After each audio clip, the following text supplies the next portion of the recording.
Hello, how's everyone? I just got in.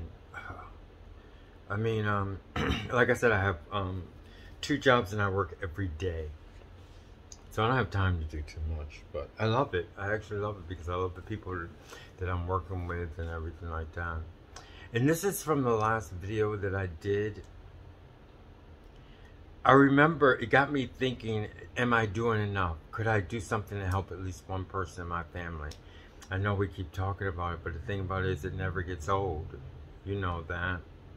I mean, because I still think sometimes, like my younger brother is going to, because you get older, you always think about, you don't talk to this person, you don't talk to that one. And I always think that Gregory's going to come by and say, hey, I haven't talked to you in so long. But that's not the case. It's not going to happen. I mean, I don't want to be pessimistic, but it's not going to happen because I did this one because of the questions that I had. I have spaghetti on, and I'm going to do the video while it's making. It takes about 20 minutes. I did this video because of the last one that I had. It made me think, and it really made me think of, if you really care about somebody, you would do something. Even Nita, I mentioned Juanita, my sister, in Buffalo. I haven't seen her in 30-something years. And because of this, because of the YouTube, I figured I had to come up with a solution. And I said to myself, no. Because I don't even pray. I mean, I had said in the last video that I don't even get a chance to pray to them. So there is something really, I said to myself, I mean, you saw it in the last video, the last YouTube. There is really something wrong. I mean, there's something there, not something so much wrong, but because I was saying, I mean, it's like I don't care. I mean, to a certain extent. I know my brother, he's been out of the quote-unquote truth for a long time, and he just gave up on him. But it's not that I gave up on anybody. It made me think, because I wanted to do another YouTube, it made me think about, could I do something? And then I thought, no, I can't do anything, because I started remembering about how I came out of the Jehovah's Witness. And I realized one thing, and I know you all don't even realize it, but I don't care how we got out. I think the majority, I can say the majority, if not all, got out because God helped us to get out, whichever way. Because in my judicial meeting, like I put in my,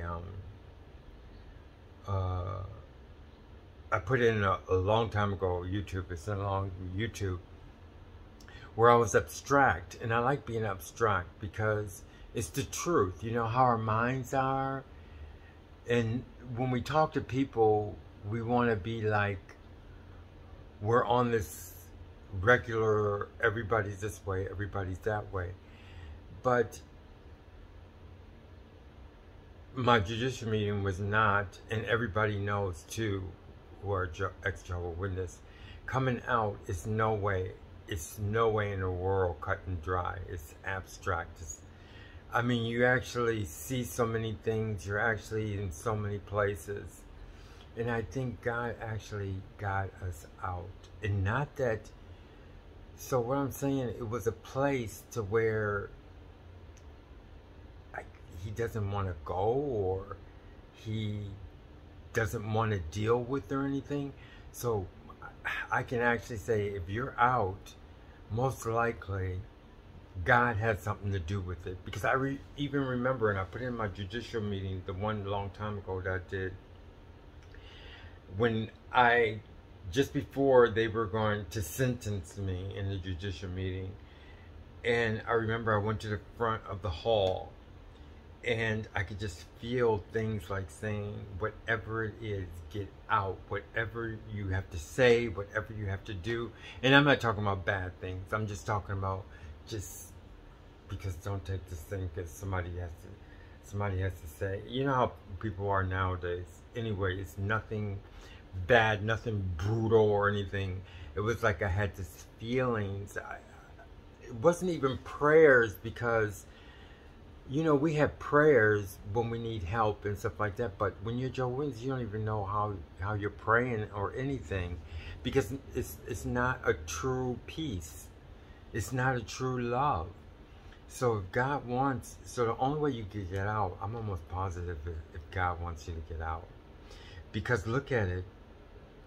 You have one person that gets out. You have a congregation, and think about how many people get out. I mean, really? I mean, what? 5 or something like that? During 5 years? Think about that. So, and you can't pray because you don't know what you're doing. So you have to go by, so that means that there's a prayer, and there's also something where God connects to you. And I think that's what makes us ex-Jehovah's Witnesses strong, is that we were dealt with directly from God. I mean, like, he wanted us out for some reason. You know what I mean? And I don't know why it is. I mean, maybe it's because we asked. Maybe he sees us starving for the truth, starving for him. Just think about it. I mean, like, I'm thinking about it now. So now I'm saying there's no way in the world I could help them. Not that I don't want to, but there's no power. I mean, God has the power to do that. And he helped me out. And now I'm thinking about how I got out. I put in a judicial meeting, but now I'm kind of like concentrating on on his part in my retrieval or getting out, him retrieving me out of this of the organization.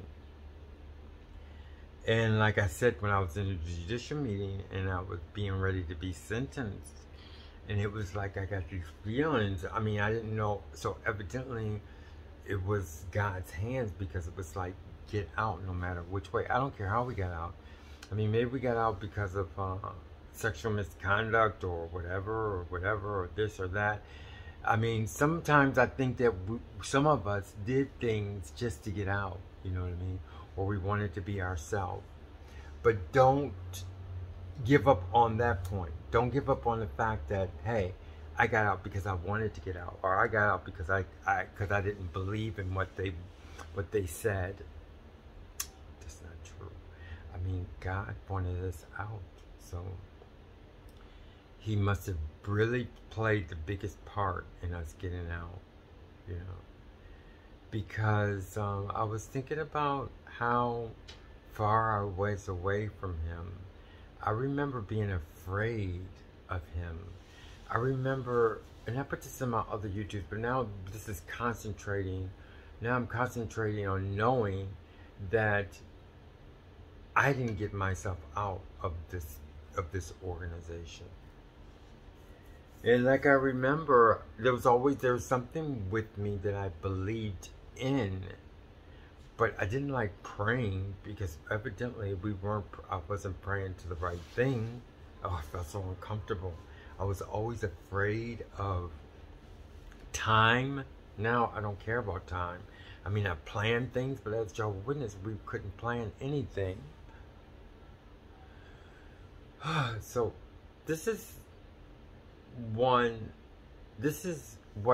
so my main point I want to make is we have to think about the fact that we're special. I mean, like, I'm not saying special as special like they say they're special. I'm saying that the ex-Jehovah's Witnesses had something in order for God to, I mean, he had to do it one by one. I mean, he had to say, hey, this person, I don't know for what reason, like I said, maybe it's just because, I don't know. But anyway, he got us out. And, oh, maybe because he knew that we would love him, or we love him, but that's a big point to think about we're special because he wanted us out of that place. But there's one point I want to make. There's one thing I want to say here. I remember, like I said, I was married and I had an ex-wife. I mean, now it's my ex-wife, but we were married and we went back to the organization. She was Jehovah's Witness.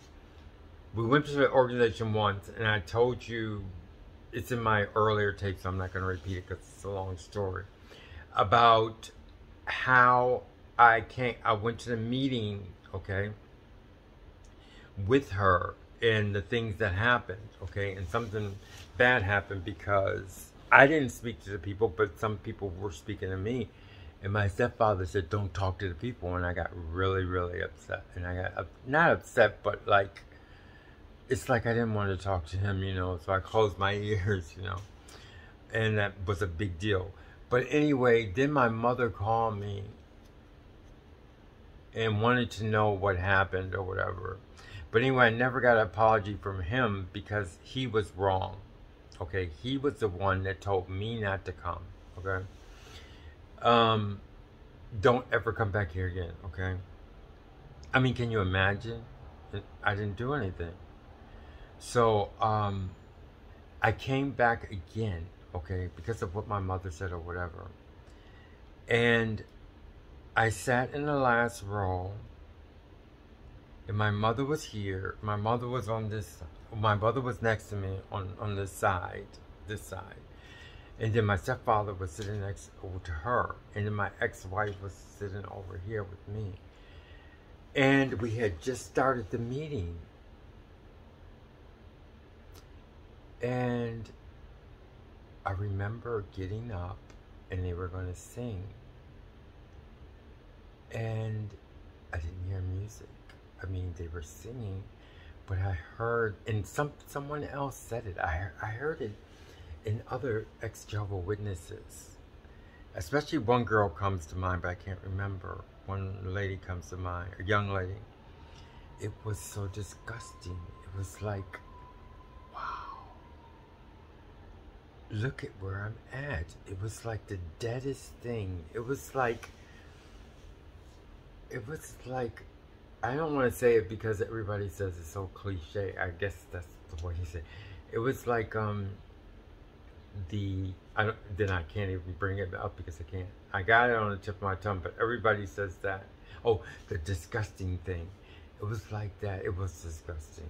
But I only don't want to say it because everybody says it. But what I'm trying to say, I just didn't feel, they were singing and I felt like it wasn't music. And I looked around and I felt like it was like an underworld. You know what I mean?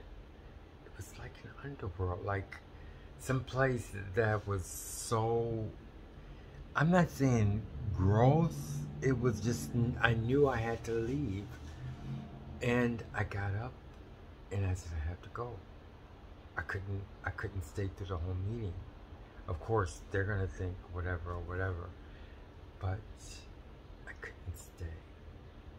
And I left. I don't know how I left. I know that I probably took the car because, or I don't know how I got out of there, but I got out. It was like I had to leave. I saw, it's like one other Jehovah's Witness, I remember her, she said it exactly the way I said it. She was she went back to the meeting and she saw it. You see it and it's gone. There's nothing there. It's like a death, worse than a death. Like nowhere. It's like the worst thing. And anyway, I got out.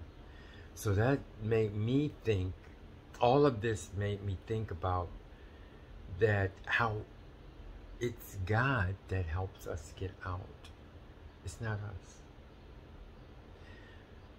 Thank you very much. That's what brings us together, maybe. Because we all feel like when you meet a ex-Jehovah Witness, it's like you're meeting something great. I don't think the other religions have, I don't know of any other feeling than when I meet someone, and some people, there's one website that's not really ex-Jehovah Witness. I mean, like, you could sense it. I mean, there's Jehovah Witnesses in it, but I can sense that there's something to where there's no Jehovah Witness. It's like the ex-Jehovah Witnesses, I'm talking about pure. I'm not saying pure. We're not starting any religion or anything like that. Just the thought of ex-Jehovah Witness. It has some kind of it's something, and maybe that's what God gave us, because He touched it. He had to bring us out. It's like we were drowning. It's like being drowning in the Pacific Ocean or Atlantic Ocean, and then, I mean, He didn't bring like a safe boat or somebody to help you. It's one point, because He usually helps you through other people or things or events. Getting out of the Jehovah's Witness, He had to help you. It's like in the Atlantic Pacific, He had to take His hand and pick you out of it. And maybe that's why we're touched or something. But I mean, we don't use it as something like we're somebody or something like that, because it's so individual. Anyway, thank you very much for listening. I got to keep up my tapes. It's so nice being with you all. And I'm going to listen to some Ex-Jehovah Witness tapes. This time, because like I have Tuesday, Wednesday, and Thursday, and Friday. I have my evenings free. When you work every day, your evenings are like, oh, it's like a weekend every day. Okay, so anyway, and I'm still vegan, so that's really good. I hope you enjoyed this one. I think it was a very important YouTube, because it made me understand more about being an ex-Jehovah Witness. Thank you very much. Hope to see you soon.